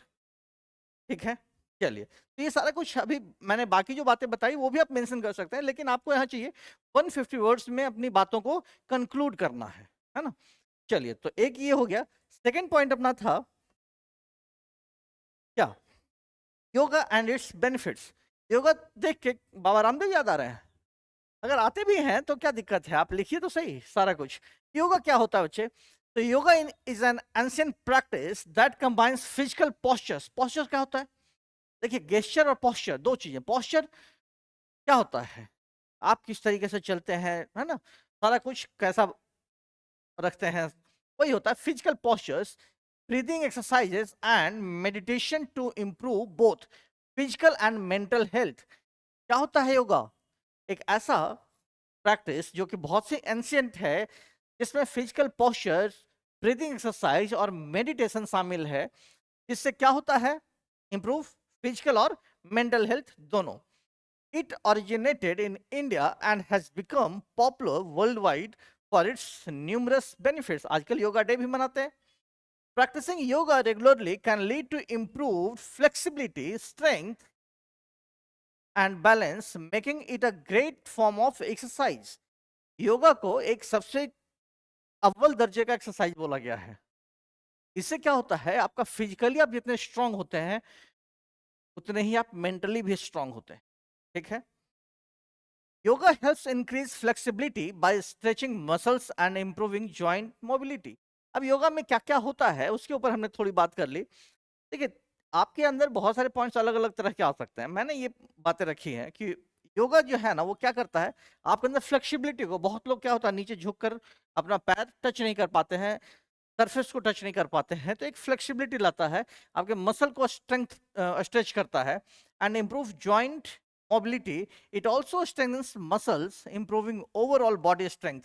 ये ओवरऑल बॉडी स्ट्रेंथ को बढ़ाता है, जैसे हमने कहा पहले ही कहा कि फिजिकल हेल्थ को भी और मेंटल हेल्थ को भी इंप्रूव करता है। And enhances balances and coordination. Enhances balances and coordination का क्या मतलब, क्या बैलेंस करता है? तो बहुत लोग ना, उनका चलने का ढंग अच्छा नहीं होता है, थोड़े जैसा तैसे चलते हैं, अगर योगा करते हैं तो वो ठीक हो जाते हैं, उनका कोऑर्डिनेशन बहुत अच्छा हो जाता है। With regular practice it helps prevent injuries and promotes better posture, है ना। अगर आप रेगुलर करते हैं तो इससे क्या होता है, बहुत ही ऐसा कुछ डिजीज भी है जो ठीक होता है और आपका एक अच्छा पोस्चर आपको मिलता है। Yoga is also known for its positive impact on mental health, है ना। मेंटल हेल्थ पे इसका क्या होता है, पॉजिटिव इफेक्ट, इम्पैक्ट क्या है? Through mindful breathing and meditation it helps reduce stress and anxiety. अगर हम लोग ब्रीदिंग एक्सरसाइज करते हैं और मेडिटेशन करते हैं, मेडिटेशन करते नहीं होता कि एक स्ट्रेस ऐसा था जो क्या हुआ, वनिश हो गया, गायब हो गया। It calms the mind and allowing practitioners to feel more relaxed and focused. Meditation क्या होता है, आप किसी चीज के प्रति बहुत ही फोकस्ड होते हैं, है ना, माइंड आपका रिलैक्स होता है। Yoga yoga also helps improve concentration and mindfulness which can enhance overall emotional well-being। ठीक है, मेंटल हेल्थ के ऊपर हमने बात की, अब बात कर रहे हैं योगा इंप्रूव्स हार्ट हेल्थ, है ना। आप ब्रीदिंग एक्सरसाइज जो करते हैं बहुत तरह का, उससे क्या होता है, आपका हार्ट भी बहुत ही हेल्दी होता है। by lowering blood pressure and boosting circulation it supports better digestion, boosts immunity and helps in weight management. It also enhances mental clarity and self awareness। ये इनहांस करता है किसको, मेंटल क्लैरिटी को। आप बिल्कुल किसी बात पे कंफ्यूज रहना बंद कर देते हैं एक समय के बाद। बहुत बार आप ऐसा देखते हैं ना कि आप बहुत चीज़ों में कंफ्यूज होते हैं, डिसीजन लेने में आप कंफ्यूज हो जाते हैं।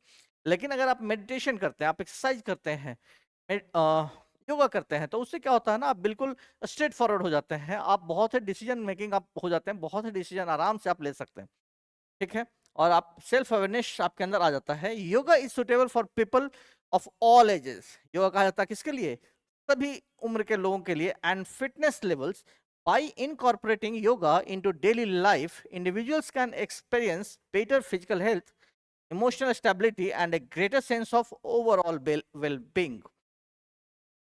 After all, एक कंक्लूजन के रूप में क्या हमको देखने को मिलता है कि ये जो है ना ओवरऑल हमारे पूरे हेल्थ को, चाहे फिजिकल हेल्थ हो, मेंटल हेल्थ, इमोशनल स्टेबिलिटी, एक एक चीज को ये क्या करता है, इन्हांस करता है, इंप्रूव करता है, ठीक करता है। कुछ ऐसे इंजरीज है, कुछ ऐसा डिजीज है, उसको ये क्या करता है, फिक्स करता है, मतलब ठीक करता है ना। तो ये योगा एंड इट्स बेनिफिट्स। आपके अंदर बहुत सारी बातें आएंगी, कुछ भी आप लिख सकते हैं, बशर्ते अच्छे तरीके से लिख दीजिए, मार्क्स आपको बेहतर ही मिलेगा, ठीक है। तो दो आपके क्या थे ऐसे, आगे देखते हैं क्या है, लेटेस्ट राइटिंग होंगे, है ना। क्या है, write a letter in about 100 words on any of the following topics given below. First क्या है, write a letter to the law minister, किसको लिखना है, लॉ मिनिस्टर को, इंडिया के लॉ मिनिस्टर को, suggesting him measure to counter corruption. अब counter corruption के ऊपर बात करनी है, तो काउंटर करप्शन होता क्या है ये आपको मालूम होना चाहिए, ताकि आप लेटर तभी तो लिख पाएंगे ना। आप किसी को, किसी का अटेंशन उसकी तरफ कब खींचेंगे, जब आप उसके सही प्रॉब्लम को लिखेंगे। तो काउंटर करप्शन के बारे में मालूम होना चाहिए। सेकंड क्या है, before some days you bought a computer from the dealer of your market. आप अपने मार्केट से, जो नजदीक का मार्केट रहा होगा, वहां से आपने कंप्यूटर खरीदा। The set you bought is defective. जो आपने सेट खरीदा वो क्या रहा, इफेक्टिव था। उसके बाद आपने लेटर लिखा है, write a letter to the dealer request him to replace the same. आपने उसके डीलर को लिखा लेटर उसको रिप्लेस करने के लिए, ठीक है। चलिए, दो लेटर है, दोनों हम लोग यहां देखेंगे कि क्या क्या है।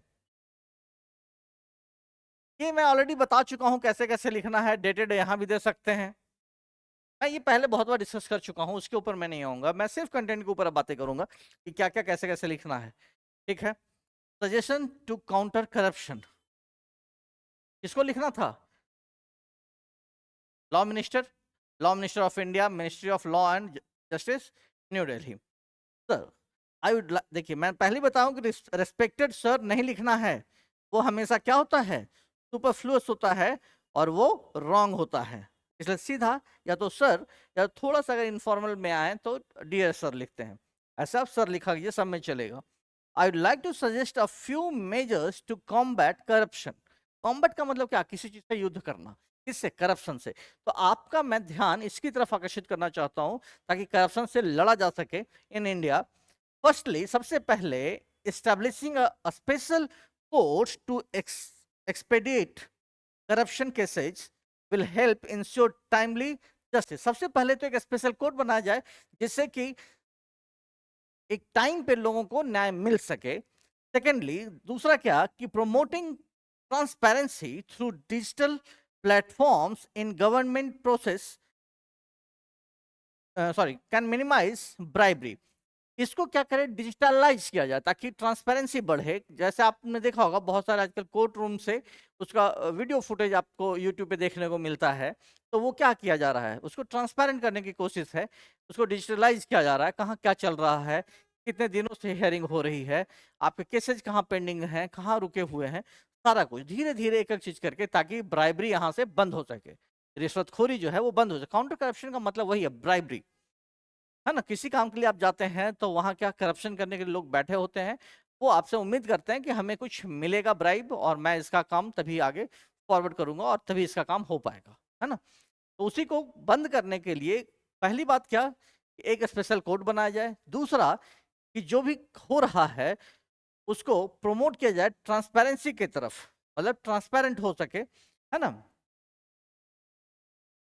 Strict actions against guilty officials, जो ऑफिशियल्स हों, जो अधिकारी होंगे, जो दोषी अधिकारी होंगे, उनके प्रति एक स्ट्रिक्ट एक्शन लिया जाए, रिगार्डलेस ऑफ रैंक, रैंक की चिंता नहीं करते हुए।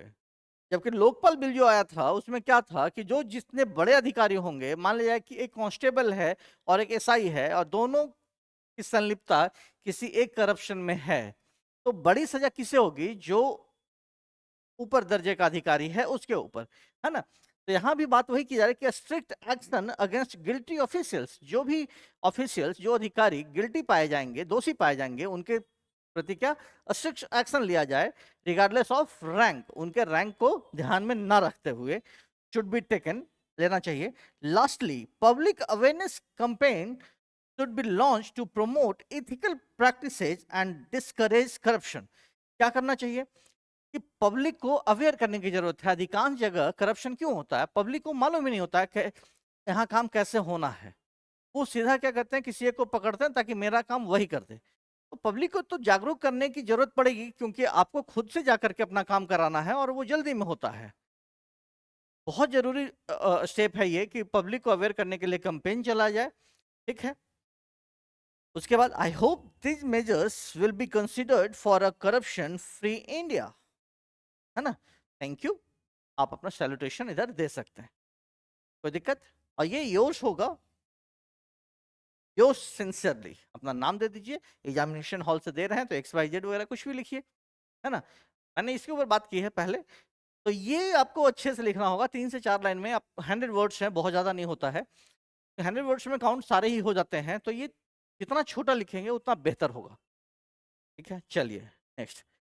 आप देखिए ये टेलीग्राम पे सबका PDF आपको इन सबका PDF आपको दिया जाएगा, ताकि वहां से आप जितना ज़्यादा ये पढ़ेंगे उतना ज़्यादा आपके अंदर कंटेंट आएगा। कंटेंट अपने आप नहीं आता है, जितना ज़्यादा पढ़ेंगे, बुक्स पढ़ेंगे, ठीक है, उसी से आता है, ठीक है। चलिए नेक्स्ट क्या था कि आपने एक अपने डीलर से, मार्केट के डीलर से कंप्यूटर सेट खरीदा और वो डिफेक्टिव निकला, तो आपने उसके रिप्लेसमेंट के लिए उसको लेटर लिखा है। तो हमने यहाँ क्या किया? डियर सर, ठीक है, request for the replacement of defective computer, ये हमारा सब्जेक्ट रहा, ठीक है। I hope this letter finds you well. देखिए ये हमने पहले नहीं लिखा था, क्योंकि लॉ मिनिस्टर को लिख रहा है तो वैसे नहीं लिखना है, लेकिन ये थोड़ा सा एक हो गया ना कि आप अपने शॉपकीपर से थोड़े क्लोज होते हैं तो उसको लिख सकते हैं कि उम्मीद है आप ठीक ही होंगे। I am writing to inform you that I recently purchased a computer from your shop on March 2025। मैं आज की बात कर रहा हूँ, आज का डेट दे दिया। However, I regret to inform, मुझे इस बात का बहुत खेद है कि the computer is defective। जो कंप्यूटर मैंने लिया है वो क्या है? Defective। The issue I am facing include, आप मेंशन कर सकते हैं कि क्या क्या प्रॉब्लम आ रहा है। हो सकता है वो स्विच ऑन अच्छे से ना हो सकता है उसका मॉनिटर ठीक काम ना कर रहा हो सकता है वो थोड़ा स्लो काम कर रहा हो, तो वो आप मेंशन थोड़ा कर सकते हैं, ठीक है। एग्जांपल, फ्रीक्वेंट सिस्टम क्रैशेस, देखिए एक है मैल फंक्शनिंग हार्डवेयर और software errors, given that the product is still under warranty, और जो आपने दिया है वो अभी क्या है? वारंटी में है। तो आई kindly request that I kindly request that you replace the defective computer with a new one or offer a repair service at the earliest। या तो आप उसको रिप्लेस कर दीजिए, या तो उसको जितना जल्दी हो सके उतना जल्दी उसको सर्विस करा के ठीक करा दीजिए। I am attaching a copy of the purchase receipt and warranty card for your reference, ठीक है। I would appreciate it if you could look into this matter promptly and arrange for the replacement as soon as possible. Thank you for your attention to this matter. I look forward to your swift response। देखिए ये थोड़े बेहतर line आते हैं, अगर इस तरह का लिखा जाए ना तो आपको नंबर बहुत ही बेहतर मिल सकते हैं, ठीक है। तो ये जितना ज़्यादा पढ़ेंगे, मैंने आपसे पहले ही प्रॉमिस किया है कि मिनिमम 50 लेटर्स की प्रैक्टिस आपको करा दी जाएगी, टेस्ट और इसके अलग से जो वीडियो आएंगे उसको मिला करके 50 लेटर्स, 50 ऐसे राइटिंग। इससे ज़्यादा टॉपिक की जरूरत तो मुझे नहीं लगता कि इससे ज़्यादा की जरूरत है आपको, ठीक है। तो लेटर्स हो गए दोनों, अब क्या बचता है? इडियम्स है। इडियम्स उसको सेंटेंस में यूज करना है ना। चलिए क्या है? पहला क्या है? अस्सी चेंज। अस्सी चेंज का मतलब होता है कि किसी चीज में बड़ा उलटफेर, बड़ा बदलाव अगर आता है तो a significant and noticeable transformation और चेंज, एक ऐसा चेंज जो बिल्कुल नोटिसेबल हो, जिसको नोटिस किया जा सके और वो सिग्निफिकेंट हो, महत्वपूर्ण हो, है ना। तो एक बड़ा और महत्वपूर्ण परिवर्तन या बदलाव। एग्जाम्पल हमने क्या किया कि the introduction of new technology about a sea change in the industry. क्या किया हमने, नए टेक्नोलॉजी के इंट्रोडक्शन ने क्या किया है, इंडस्ट्री में बड़ा बदलाव लाया है ना। नई तकनीक के आगमन ने उद्योग में एक बड़ा बदलाव लाया, ठीक है। तो सेंटेंस, जैसे एक सेंटेंस अगर मैं यहाँ दे रहा हूँ तो एक से दो सेंटेंस आप खुद भी प्रैक्टिस करते चलिए। जितना ज्यादा लिखने की प्रैक्टिस करेंगे उतना ही ज्यादा अच्छा मार्क्स आपका आएगा, ठीक है। चलिए नेक्स्ट क्या है, हाँ, पास द बक। पास द बक का मतलब समझते हैं, मतलब जो जिम्मेदारी आपके ऊपर थी वो आपने दूसरे के ऊपर डाल दी। टू शिफ्ट रेस्पॉन्सिबिलिटी और ब्लेम टू समवन एल्स, जिम्मेदारी या दोष किसी और पर डालना, ठीक है। Don't pass the buck, take responsibility for your actions, अपना जो किया कराया है वो दूसरे पर मत डालिए, खुद पे उसको लीजिए, ठीक है। चलिए नेक्स्ट क्या है, हाँ, अब बैड हेयर डे कहा जाता है कि किसी मान लो कि कुछ ना हो, आप उस दिन बिल्कुल अनकंफर्टेबल, आप बिल्कुल असहज महसूस कर रहे हैं, उसी को कहा जाता है a bad hair day, a day when everything goes wrong. ये होता है कि आज पता नहीं किसका मुंह देकर उठे, जो भी कर रहे हैं गलत ही हो रहा है, होता है ना ऐसा। तो पता चला गर्लफ्रेंड को ही देख लिए, तो ऐसा नहीं होना चाहिए। अब sorry, a day when everything goes wrong और when someone feels particularly upset और अनकंफर्टेबल। कहने का मतलब कि ऐसा दिन जब कुछ भी ठीक ना हो और जब कोई व्यक्ति विशेष विशेष रूप से परेशान या असहज महसूस करे, तब उसको कहा जाता है अ बैड हेयर डे, ठीक है। I am having a bad hair day, देखिए आई एम हैविंग ये गलत सेंटेंस है, ये नहीं होना चाहिए,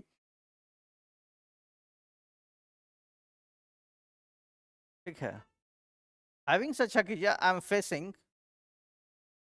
facing a bad hair day, everything seems to be going wrong, ठीक है। चलिए नेक्स्ट क्या है, neck of the woods. Neck of the woods का क्या मतलब, अ पर्टिकुलर एरिया और region often referring to where someone lives और a place one is unfamiliar with. एक ऐसा एरिया या रीजन, एक ऐसा क्षेत्र जो किसी व्यक्ति से संबंधित हो और वहां के लिए वो क्या हो, अनफैमिलियर हो। एक विशेष क्षेत्र या इलाका, खासकर जहां कोई रहता है या जहां के लिए कोई अनजान हो, ठीक है। He lives in my neck of the woods just a few blocks away. वह मेरे इलाके में रहता है सिर्फ कुछ ब्लॉकों दूर, सिर्फ कुछ ब्लॉक दूर, ब्लॉकों नहीं, सिर्फ कुछ ब्लॉक दूर, है ना, ठीक है। दो दो सेंटेंस खुद से बनाते चलिए। नेक्स्ट क्या है, in a state of, sorry, in a flutter. In a flutter क्या होता है, इन ए फ्लटर क्या होता है, in a state of nervousness, एक ऐसी स्थिति आप के अंदर बहुत ही बेचैनी हो, बहुत नर्वस हो, एक्साइटमेंट हो या कंफ्यूजन हो, घबराहट, उत्तेजना या भ्रम की स्थिति में होना कहलाता है इन ए फ्लटर।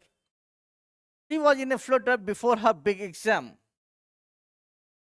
तो हमने क्या किया, She was in a flutter, वो एग्जामिनेशन से पहले, उसका जो बड़ा एग्जाम जो था, उसके लिए जो एक महत्वपूर्ण एग्जामिनेशन जो था, उससे पहले वो क्या थी, बहुत ही दुविधा में थी, बहुत ही भ्रम की स्थिति में, बहुत ही घबराहट में थी। होता है ना कि एग्जाम से पहले पता नहीं क्या आएगा क्या नहीं आएगा, तो उसके लिए आप प्रैक्टिस करते चलें। इसमें प्रैक्टिस से बेहतर कुछ नहीं होता। इंग्लिश आपका ओवर हो गया। अब हम लोग बात करने जा रहे हैं सेक्शन सी, यानी कि हिंदी डिस्क्रिप्टिव। हिंदी में बच्चे जैसा कि प्रीवियस एग्जाम जो हुए हैं कोर्ट रीडर का, उसमें क्या किया गया है कि एस्से राइटिंग और लेटर राइटिंग नहीं पूछा गया है। तो हम लोग भी क्या करेंगे कि कुछ टेस्ट पेपर में लेटर राइटिंग और एस्से राइटिंग किया जाएगा, कुछ में नहीं किया जाएगा। जो पैटर्न है उसी को फॉलो किया जाएगा, प्रीवियस पैटर्न को, ठीक है। 16 में जो पेपर हुआ था उसमें पूछा गया था, इस बार जो हुआ है उसमें नहीं पूछा गया है। चलिए क्या है, निम्नलिखित मुहावरों का अर्थ स्पष्ट करते हुए वाक्य कीजिए। मैं सिर्फ इसका मतलब बताते चलूंगा थोड़ा थोड़ा, उसके बाद आप लोग खुद से सेंटेंस बनाएंगे। अंगारे उगलना का क्या मतलब, मतलब बहुत गुस्सा दिखाना, है ना। गांठ बांधना, निश्चय कर लेना, बड़े घर की हवा खाना, बड़ा घर की हवा खाना मतलब जेल में होना, ठीक है। पीड़ा उठाना, पीड़ा उठाना मतलब रिस्पॉन्सिबिलिटी यानी जिम्मेदारी ले लेना। नानी याद आना, कुछ करने में बहुत कठिनाई महसूस होना, ठीक है। मैंने मीनिंग बता दिया है, आप उसका सेंटेंस ऐसा बना जिसे मीनिंग का पता चले। जैसे कल का होमवर्क करने में मुझे नानी याद आ गई, हो गया, है ना। सबका सेंटेंस आप बनाते चलेंगे, है ना, क्योंकि प्रैक्टिस जब तक करेंगे नहीं बेहतर होगा नहीं। अगर मैं सारा कुछ बनाते चलूं मेरा बेहतर हो जाएगा, और एग्जामिनेशन मुझे नहीं आपको लिखना है। निम्नलिखित वाक्यों के शुद्ध रूप लिखिए। मैंने झूठ बोला नहीं, मैं झूठ बोला, मैं झूठ बोला। तुम्हें क्षमा मांगनी चाहिए, नॉट मांगना चाहिए। हिमालय पर्वत सबसे ऊंचा, हिमालय सबसे ऊंचा पर्वत है, हिमालय एक पर्वत ही है, उसके बाद पर्वत लगाने की जरूरत नहीं है। दो दो चार होते हैं, नॉट होता है। मैंने भोजन कर लिया है, ओ हूं नहीं होगा, है। मैंने भोजन कर लिया है, वाक्य शुद्ध हो गया अपना। चलिए निम्नलिखित शब्दों के लिए एक शब्द लिखें। देखिए इसमें एक आध हो सकता है मैं कंफ्यूज हो जाऊं। अपने बल पर निर्भर रहने वाला स्वावलंबी कहलाता है। क्या कहलाता है? स्वावलंबी।